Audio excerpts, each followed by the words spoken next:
बैसाख के महीने की किसी भी सोमवार के दिन व्यापार करके देख लिया और घाटा ही घाटा हो रहा है। इसमें मुझे तरक्की नहीं मिल रही है, इसमें मुझे उन्नति नहीं मिल रही है, या कर्जा बढ़ रहा है, घट नहीं रहा और बहुत कर्जा बढ़ रहा है, तब एक प्रयोग जरूर करिएगा। तब बन सके एक धतूरा भगवान शंकर के शिवलिंग के ऊपर रख दीजिए। जब तुम्हें लगे कि मैंने 2-3 व्यापार बदल कर देख लिए, चल नहीं रहे या कर्जा बढ़ रहा है, घट नहीं रहा, तब एक धतूरा भगवान शंकर के ऊपर रख दीजिए। धतूरा रखने का एक नियम होता है। धतूरे की जो डंडी होती है, देखिए छोटी सी डंडी होती है धतूरे में, वो डंडी धतूरे की आप जहां बैठे हो उससे विपरीत होना चाहिए। धतूरे की डंडी आप इधर बैठे हो तो धतूरे की डंडी उधर। अपने को लग रहा है कि व्यापार मैंने बदल लिया, 2 बार 4 बार 6 बार व्यापार बदल के देख लिया और कर्जा बढ़ रहा है, पर व्यापार भी नहीं चल रहा। फैक्ट्री डाली वो भी बंद हो गई, दुकान डाली वो भी बंद हो गई, कुछ काम करा वो भी बंद हो गया। जहां संबंध के लिए जाते हैं संबंध नहीं होता है, बेटा बेटी बड़े हो गए, उनका कहीं जम नहीं रहा, बहुत प्रयास करके देख लिया पर हो नहीं रहा, तो धतूरे को रखिए पर डंडी विपरीत दिशा की ओर हो और एक लोटा जल धीरे धीरे उसी धतूरे के ऊपर आप चढ़ाना प्रारंभ कर दीजिए जो शिवलिंग के ऊपर रखा हुआ है। महाराज हाटकेश्वर महादेव का नाम लेते, कौन से महादेव, जम के बोलो जरा, हाटकेश्वर महादेव का नाम लेकर जो जल समर्पित करा जाता है और उस जल को समर्पित करने के बाद उसी धतूरे को वापस घर में ले आया जाता है, वापस लिया।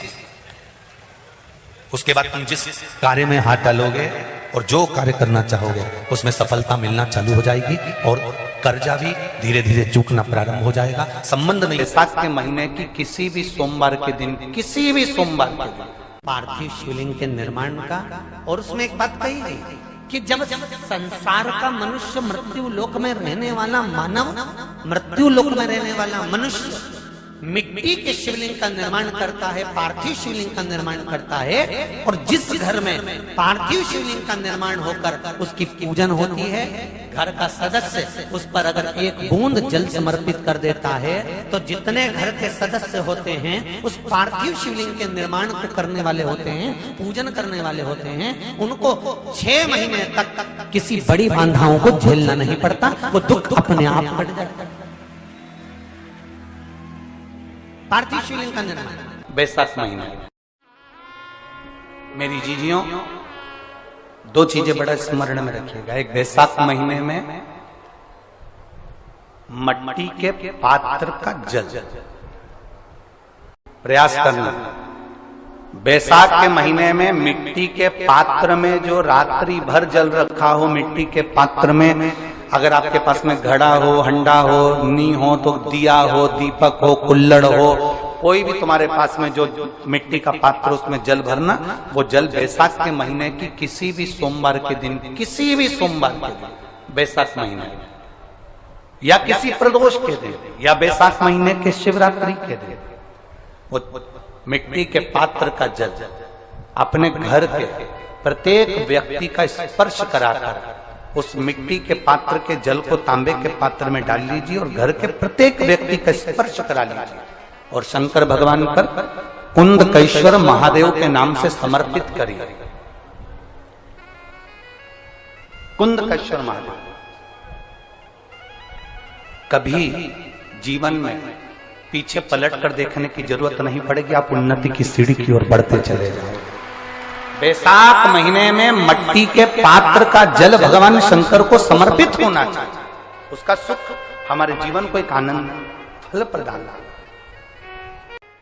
बैसाख के महीने में तो आपको अगर शरीर में कहीं पथरी भी आ गई है ना, कहीं नेत्रों में अगर ज्योति कमजोर पड़ रही है, जाले पड़ने लगे, चश्मा बढ़ने लगा, रात को आंखों में जलन होने लगी, रात को नींद नहीं आ रही है, तो बैसाख के महीने में जो दुर्वा होती है इस दुर्वा को तोड़ लाओ। जहां पर अशुक सुंदरी का स्थान होता है, जहां पर अशुक सुंदरी का जो स्थान होता है, उस अशोक सुंदरी के स्थान पर उस दुर्वा को रख दो और कुंदकेश्वर महादेव का नाम है। कौन से महादेव का नाम लेना है? कुंदकैश्वर। उस दुर्वा को उठा कर लिया। बैसाख के महीने में कोई भी तिथि, कोई भी दिन, कोई भी वार आप बैसाख के महीने में कर सकते हो। उस दुर्वा को लेकर आओ, लगभग 20-25 दुर्वा लेना, उसको लेकर आइए। सुबह सुबह कुंदकैश्वर महादेव का नाम लेकर उसको खाना प्रारंभ कर दीजिए। एक दुर्वा रोज खाओ। जो पथरी है या नेत्रों में तकलीफ है या कोई ना कोई रात्रि को नींद नहीं आना, बेचैनी हो जाना, घबराहट होना, धीरे धीरे धीरे धीरे 20 दिन की वो दुर्वा है, 20 दुर्वा एक एक दिन खाना चालू करो। 4 या 5 दिन लगेंगे, अपने आप आपको कोई गोली खाने की जरूरत नहीं पड़ेगी, नींद अपने आप आना प्रारंभ हो जाएगी और बेचैनी। अशोक सुंदरी वाली जगह पर दुर्वा समर्पित कर कर कुंदकैश्वर महादेव का नाम लेकर, कौन से महादेव? कुंदकैश्वर महादेव का नाम। शिव सुख क्या है? तो क्या कहा महाराज जी? भगवान शिव कहते हैं, अरे पार्वती, 1000 अश्वमेध यज्ञ में अग्नि कुंड के अंदर पूर्ण आहुति पर जो गोला समर्पित किया जाता है और एक बेल, एक बीला बैसाख महीने में जो मुझे समर्पित कर देता है, उसको 1000 अश्वमेध यज्ञ का पुण्य फल प्राप्त हो जाता है। मात्र एक बेल।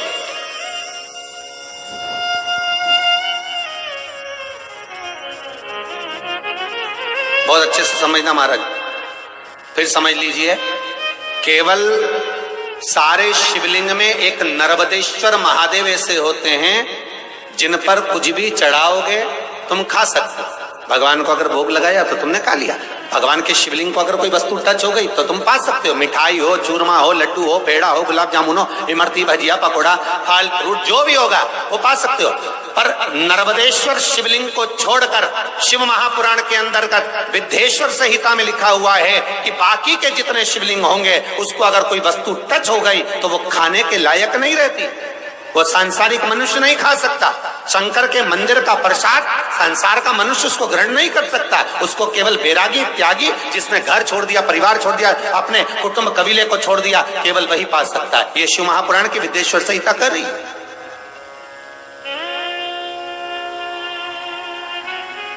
पर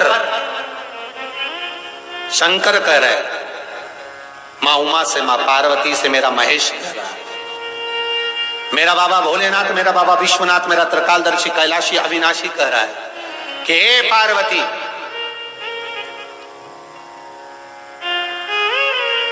एक बीला, एक बेल जो मुझे समर्पित करता है और समर्पित करने के बाद उस बेल की महत्वता देखिए, जो बैसाख महीने में बाबा शंकर को जो चढ़ाया जाता है और 1000 अश्वमेध यज्ञ का पुण्य फल हम प्राप्त कर लेते हैं मात्र एक फल चढ़ाकर, मात्र एक फल चढ़ाकर।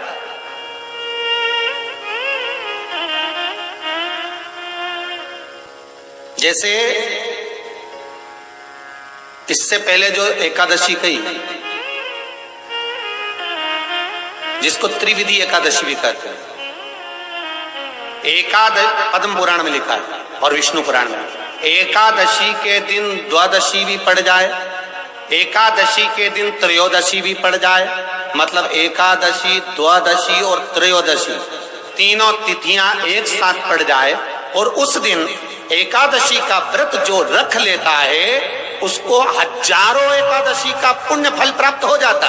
फिर वो जिंदगी में एकादशी करे चाहे ना करे। और फिर ध्यान देना, कोई मर रहा है, कोई तड़प रहा है और आपने तो अपने जीवन में एक ही एकादशी करी और वो कौन सी? त्रिविधि। और मान लो कोई मर रहा है तो आप उसमें से अपनी एकादशी में से आप 5 एकादशी दे सकते, भले आपने एक करी हो, क्योंकि आपने 1000 कर ली एक साथ, उसका पुण्य आप किसी को प्रदान कर सकते, आप किसी को दे सकते।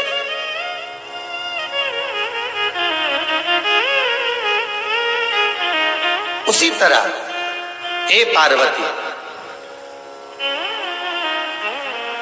संसार का मनुष्य जब मुझे वो बेलपत्र समर्पित कर, वो बेल का फल समर्पित करता है, पार्वती वो फल जो मुझे चढ़ता है, फिर मैं भले नर्मदा के जल से निकला हुआ कंकर शंकर क्यों ना हूं, फिर चाहे मैं गंगा के जल से निकला हुआ कंकर शंकर क्यों ना हूं, चाहे फिर मैं यमुना के जल से निकला हुआ कंकर शंकर क्यों ना हूं, चाहे मैं सरयू के जल से निकला हुआ कंकर शंकर क्यों ना हूं, चाहे मंदाकिनी के जल से निकला हुआ कंकर शंकर क्यों ना हूं, हे पार्वती फिर जो भी शिवलिंग पर वो बेल समर्पित होता है वो बेल उठाकर जीव अपने कार्य में ले सकता है। ये माँ उमा से कह रहा है। तो उस बेल की महत्वता जानेंगे। अब अपन उस बेल को जानने के लिए वापिस स्कंद पुराण में चले तो स्कंद पुराण में लिखा हुआ है कि जो बेल बैसाख के महीने में शंकर को चढ़ाया जाता है वो बेल का फल उठाकर रख लिया जाता है। बैसाख के महीने में उस चढ़े हुए, बाकी का आपको बेल का फल खाना हो तो बात दूसरी, पर चढ़ा हुआ जो बेल का फल है वो पूरा बैसाख नहीं खाना। बैसाख के बाद में अगला जो महीना आए उस महीने के अंदर उस फल के अंदर का गुर्दा निकालकर उसको सुखा लीजिए और सुखाकर जिस व्यक्ति को पथरी की बीमारी हो और जिस व्यक्ति को पेट में बहुत भोजन पचता ही नहीं है, पूरा शरीर पाचन क्रिया बेकार हो गई, उस व्यक्ति को केवल 7 दिन तक शंकर पर चढ़ा हुआ वो बेलपत्र प्रदान कर दीजिए। पथरी भी बाहर और पाचन क्रिया भी ठीक, जिंदगी भर तकलीफ नहीं। उस बैसाख में उस फल की इतनी महत्वता बाबा भोलेनाथ स्कंद पुराण, लिंग पुराण, नर्मदा पुराण, पद्म पुराण के अंतर्गत, शिव महापुराण के अंतर्गत वर्णन कर उसकी महत्वता। वो बेल का फल साधारण नहीं हो सकता। श्री शिवाय नमस्तुभ्यम। हरे महादेव। पूज्य गुरु जी पंडित प्रदीप मिश्रा जी के द्वारा बताया गया कथा में उपाय, बेल का फल का और मिट्टी का मटके का उपाय, सोमवार के दिन बैसाख के महीने में यह उपाय अवश्य करना चाहिए।